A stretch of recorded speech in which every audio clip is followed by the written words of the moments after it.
Good morning, students. We in last lecture we learned how the little kite learned to fly. Now we are just discussing the questions and answer on this poem. Okay, so the page number is 68. In that, first is read and answer. Okay, question A, read and answer. Arrange the following sentence in the order that they occur in the poem. Okay, आपको यहाँ पर 5 statement दिए हुए जो books में. Okay, so आपको वो all 5 statements आपको अरेंज करने अकॉर्डिंग टू द, मतलब फर्स्ट में कौन सी स्टेटमेंट में पोएम में आई है, फिर उसके बाद सेकंड वाली कौन सी, थर्ड वाली कौन सी, लाइक दैट. ओके, अरेंज करनी है आपको इन ऑर्डर. ओके, सो आपको फर्स्ट दिया हुआ है, I know I should fall if I try to fly. Second, but the little kite said I am afraid I will fall. See, the rain stayed high in the quiet year. D, I never can do it, the little kite said. Up he rose through the air alone.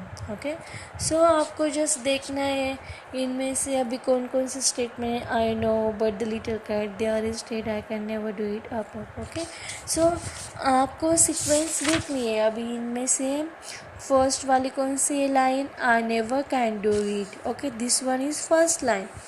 So first order में कौन सा आएगा, first order I never can do it. Okay, D वाली है आपको. Okay, तो इसको आपको नंबरिंग देना है फर्स्ट. उसके बाद कौन सी लाइन आती है, आज ही लुक्ड है, वहाँ पर बैक साइड में नहीं है. उस सेकंड फिर कौन सी, I know I should follow if I tried to fly. Okay, so ये देखो, I know I should follow if I try to fly. So second, फिर उसके बाद थर्ड वाली ये लाइन है, but the little kite said I am afraid I will fall. Okay, then fourth, up the rose through the air alone. और जो आपकी last one है, देखो इसी पेज पे, the rested high in the quite year. Okay, the rested high in the quite year. So next B है आपका question, think and answer.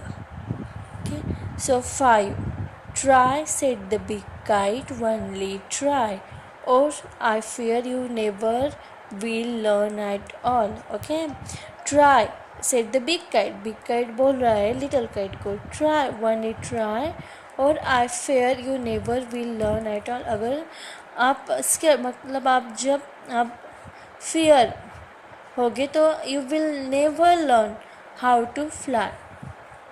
So in that आपको 3 क्वेश्चंस दिए, सब questions A B C. Okay, first one is who was the big kite talking to, मतलब big kite किसके साथ बात कर रहा था, ऑफकोर्स और लिटिल काइट से बात कर रहा था. So the big kite was talking to little kite. Okay, why did he want, so answer is the big kite talking to the little kite. B wala, what did he wants other to try. Okay, मतलब जो big kite है वो जो little kite है उनको try करने के लिए क्यों बोल रहा था, because of that, because the big kite know that the kites are need to fly. Okay, so इसलिए वो बोल रहा था कि हमें मतलब फ्लाई करनी है life time.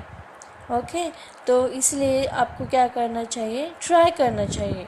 Okay, what did he want or the try, so you have to try, don't afraid and about that.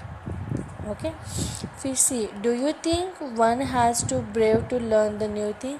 Yes, because you are also the little, and आपको जब कौन सी भी बात मतलब बोली जाती है या फिर पढ़ाई जाती है, आपको आती है समझ में। सो जो बिग काइट था वो छोटे काइट को सिखा रहा था कि फ्लाइंग कैसे करनी है।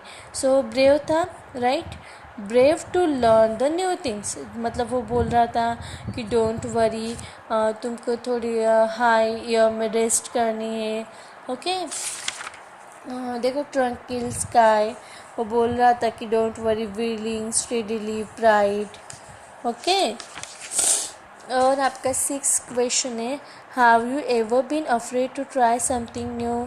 आप कभी भीते हो, मतलब आपको कभी घबराहट होती है, afraid to try the new something new. Okay, आपको जब कोई नया काम करना होता है आप अफ्रेड होते हो। What do you think happen when you don't try the new thing because you are afraid।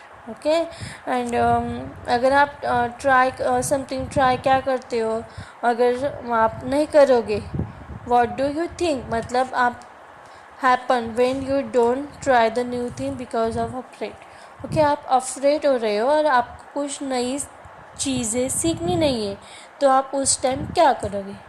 Okay, तो मुझे आप सभी के आंसर ग्रुप में सेंड करना है। Okay students, I you understand.